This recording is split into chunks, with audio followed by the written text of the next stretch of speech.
এই পর্বেও সবাইকে শুভেচ্ছা। প্রিয় ছাত্রছাত্রী, আমি আলোচনা করতেছিলাম কাম্যকরণ বা চূড়ান্তকরণ অপটিমাইজেশন চ্যাপ্টারে 11তম ক্লাস হবে আজকে।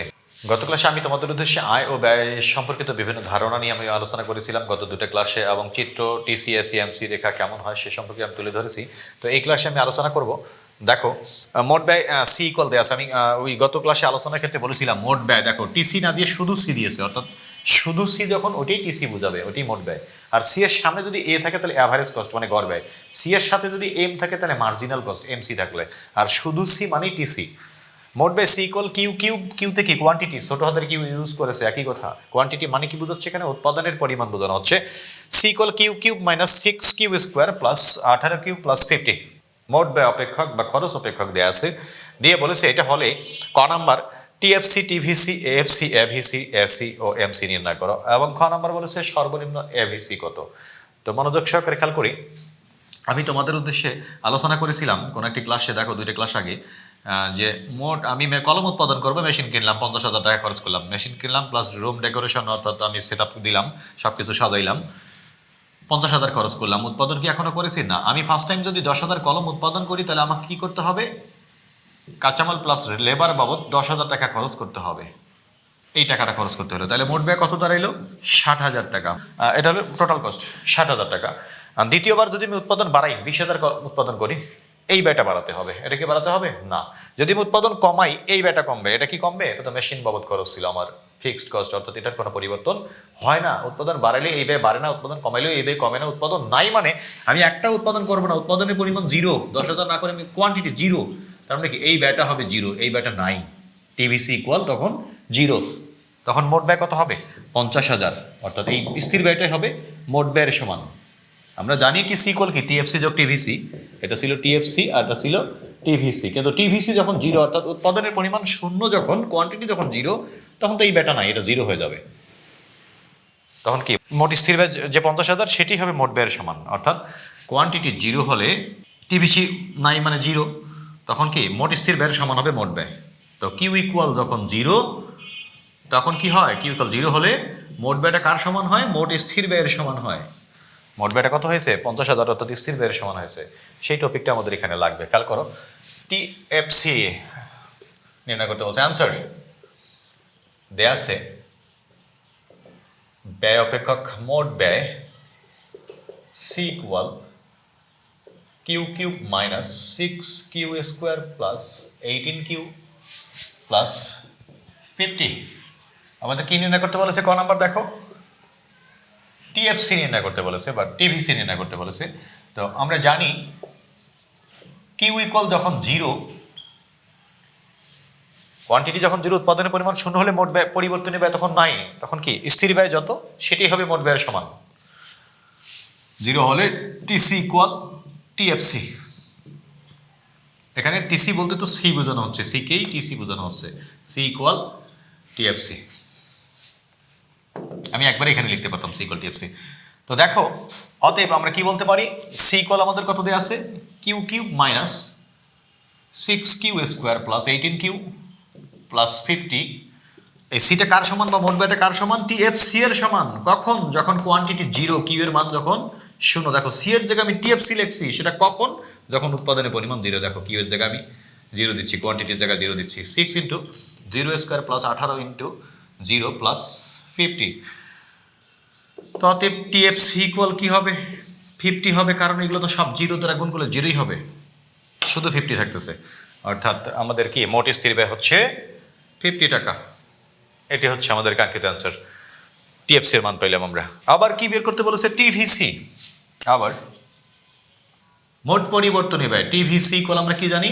এই যে টিসি ইকুয়াল কি টিএফসি যোগ টিভিসি। আমি তোমাদেরকে আলোচনা করেছিলাম টিএফসি যোগ টিভিসি, মোট স্থির ব্যয় যোগ মোট পরিবর্তনীয় ব্যয়, দুইটা মিলে হচ্ছে মোট ব্যয়। আমরা জানি টিসি ইকুয়াল কি টিএফসি যোগ টিভিসি, মোট ব্যয় ইকুয়াল মোট স্থির ব্যয় যোগ মোট পরিবর্তনীয় ব্যয়। তো এইটা ইকুয়াল আমি এটা বলতে পারি টিএফসি যোগ টিভিসি ইকুয়াল কি বলা যাবে? টিসি। তাহলে টিএফসি ইকুয়াল, না আমি বের করবো কি কার মান? টিভিসি এর মান। দেখো টিভিসি এর মান বের করতে বলেছে, তাহলে TVC equal TC minus TFC. এর পরের লাইনটা আমি এদিকে লিখতেছি, দেখো টিভিসি ইকুয়াল, টিসি বলতে কি সি, এখানে টিসি সিটাই টিসি, টিসি না দিয়ে শুধু সি মানে কি মোট ব্যয়, এটা বারবার আমি বলতেছিলাম। তাহলে সি এর মান বা টিসি এর মান কি Q Q minus 6q square minus 18q না প্লাস 18q প্লাস 50। এটা কার মান উঠাইলাম? টিসি এর মান, এই যে টিসি এর মান বা সি এর মান মাইনাস এফসি এর মান কত বের করেছিলাম আমরা? TFC equal 50। এই যে এই মাইনাস দিলাম, টিএফসি এর মান বসাইলাম।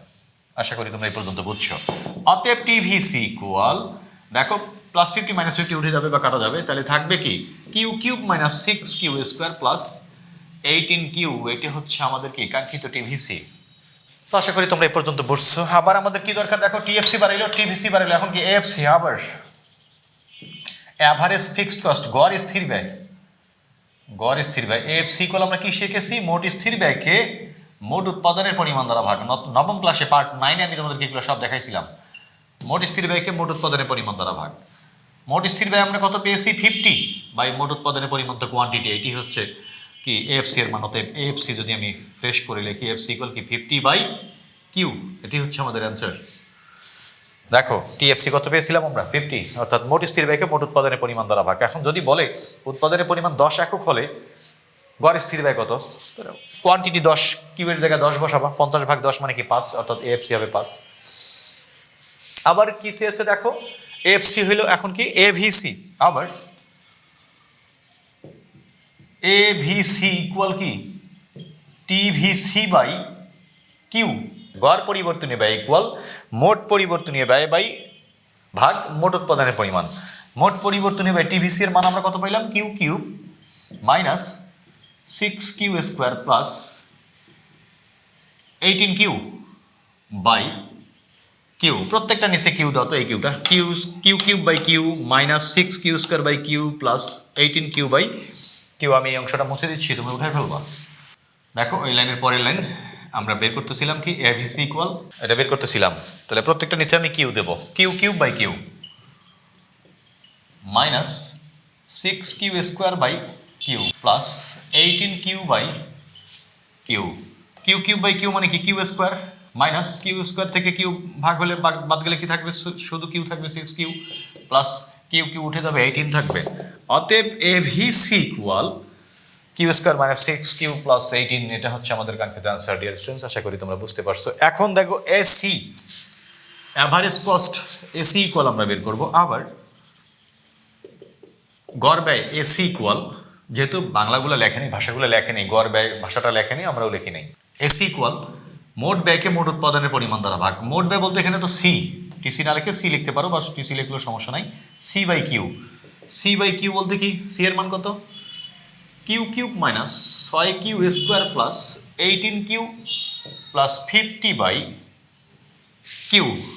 দেখো কিউ কিউব বাই কিউ, এটা যেভাবে ভাঙা লিখছি, এই লাইনের পরের লাইন যেভাবে লিখছি সেইভাবে তুমি লিখতে পারো ভাঙায় ভাঙায়। কিউ কিউব বাই কিউ করলে কি হবে? কিউ স্কোয়ার থাকবে, মাইনাস দিলাম 6q স্কোয়ার বাই কিউ মানে কি স্কোয়ার থেকে একটা কিউ উঠে যাবে, শুধু একটা কিউ থাকবে, প্লাস দিলাম 18q বাই কিউ মানে কি কিউ কিউ উঠে যাবে, শুধু 18 থাকবে, এই প্লাস দিলাম 50 বাই কিউ, এটা তো 50 বাই কিউই থেকে যাবে। এটা হচ্ছে আমাদের কি গড় খরচ, কিটা গড় খরচ average cost, Q square minus 6q plus 18 plus 50 by Q. Last one কি বলেছে ক নম্বরে? দেখো এমসি মার্জিনাল কস্ট বের করতে বলেছে। আমি এখানে দেখাবো তোমাদেরকে, এটা মুছে ফেলতেছি, তোমরা উঠে ফেলবা। এবং লাস্ট ওয়ান ক নম্বরে বলেছে কি এমসি মার্জিনাল কস্ট ইকুয়াল, আমি কি শিখেছিলাম তোমাদেরকে? Del TC by del Q, এইভাবে আমি তোমাদেরকে দেখাচ্ছিলাম। কোয়ান্টিটির পরিবর্তনের ফলে মোট ব্যয়ের যে পরিবর্তন, সেটাই হচ্ছে প্রান্তিক ব্যয়, মার্জিনাল কস্ট। এমসি প্রান্তিক ব্যয়, মার্জিনাল, এমতে মার্জিনাল, সিতে কস্ট, মার্জিনাল কস্ট মানে কি প্রান্তিক ব্যয়, equal del TC by del Q. আমি তখন সূচি আকারে দেখাইছিলাম বিধা ডেল কথাটা ইউজ করছিলাম, যে কোয়ান্টিটি আর টিসি 10টার ক্ষেত্রে 40 আর 11টার ক্ষেত্রে 44, এইভাবে দেখাইছিলাম, অর্থাৎ সূচি আকারে সাংখ্যিক মান হিসেবে দেখাইছিলাম, বিধায় ডেল্টা বা ডেল ইউজ করবো আমরা তখন। কিন্তু এখন কি অপেক্ষক বা সমীকরণ আকারে আছে, ডেল বা ডেল্টা দিয়ে আমাদের কাজ হবে না। তো আমাদেরকে পরিবর্তন দেখানোর জন্য এখানে ডি বাই ডি কিউ, টিসিও বলতে পারো, শুধু সি বলতে পারো, যেহেতু ম্যাথে শুধু সি বলা আছে, শুধু সি বলাটাই বেটার। ডি দ্বারাও পরিবর্তন বোঝাচ্ছে। ডিসি বাই ডিকিউ মানে কি অন্তরীকরণে চলে আসছে ডিফারেন্সিয়াল, অর্থাৎ যে কোনো কিছুর মোটকে অন্তরীকরণ করলে হয় প্রান্তিক, আর প্রান্তিককে সমাকলন করলে হয় মোট। তো দেখো D by D Q C, D by D Q C এর মান হচ্ছে Q cube minus 6 Q square plus 18 Q plus 50। Q এর সাথে কে করতেছে, কিউ আছে, পাওয়ার আছে, পাওয়ারটা সামনে আসবে, পাওয়ারের থেকে 1 মাইনাস হবে, অর্থাৎ অন্তরীকরণ করতেছে 3 Q square minus 6×12 Q plus 18। এটি হচ্ছে কি আমাদের মার্জিনাল কস্ট, প্রান্তিক ব্যয়। খ নাম্বারটা কি বলেছে দেখো, সর্বনিম্ন এভিসি কত। সর্বনিম্ন এভিসি মানে কি, সর্বনিম্ন অ্যাভারেজ ভেরিয়েবল কস্ট, গড় পরিবর্তনীয় ব্যয় কত। এটা একটু বড়, এটা কিন্তু এই পুরো সেটটা 2015 সালে এসেছিল। অনেক ইম্পর্টেন্ট টপিক এগুলা, একটা ম্যাথমেটিক্যাল টার্ম করলে এই টাইপের অনেক টপিক তোমাদের ঘুরে পেঁচে আসতে পারে, তোমরা সমাধান করতে পারবা। তো এগুলো করতে হবে। তো আমি এটার জন্য একটা ক্লাস আমি মনে করে নিচ্ছি, এটার এই অঙ্কের এই কয়ের পরে এটা খ করতে বলছে, অর্থাৎ কয়ের একটা হেল্প নেব আমরা। যেমন এবিসি বের করাই আছে, এবিসি বের করা আছে, এই রেডিমেড এবিসি নিয়ে আমরা সর্বনিম্ন এবিসি এখন করলে করতে পারবো। যদি কোশ্চেনটা এইরকম হয় যে এইভাবে দিল, তোমরা এইখান থেকে ইজিলি করতে পারতো যে এভিসি সর্বনিম্নকরণের প্রাথমিক শর্ত অনুসারে এবিসি তো বের করাই আছে, এর জন্য আমরা অনেক কাঠখড় পড়াই কিন্তু এবিসিতে আসছিলাম। তো আমি চাচ্ছি করাইতে যে মোট ব্যয় অপেক্ষক দেওয়া আছে, কোশ্চেন এটাই আসলো যে সর্বনিম্ন এবিসি কত। তখন কি করতে হবে আমি এইভাবে পরের ক্লাসে তোমাদেরকে করাবো, অর্থাৎ 12তম ক্লাসে। তো সে পর্যন্ত তোমরা ভালো থাকো, সুস্থ থাকো, আর আমার ক্লাস ভালো লাগলে অবশ্যই আমার চ্যানেলটি সাবস্ক্রাইব করে নাও সবাই। ওকে, আল্লাহ হাফিজ।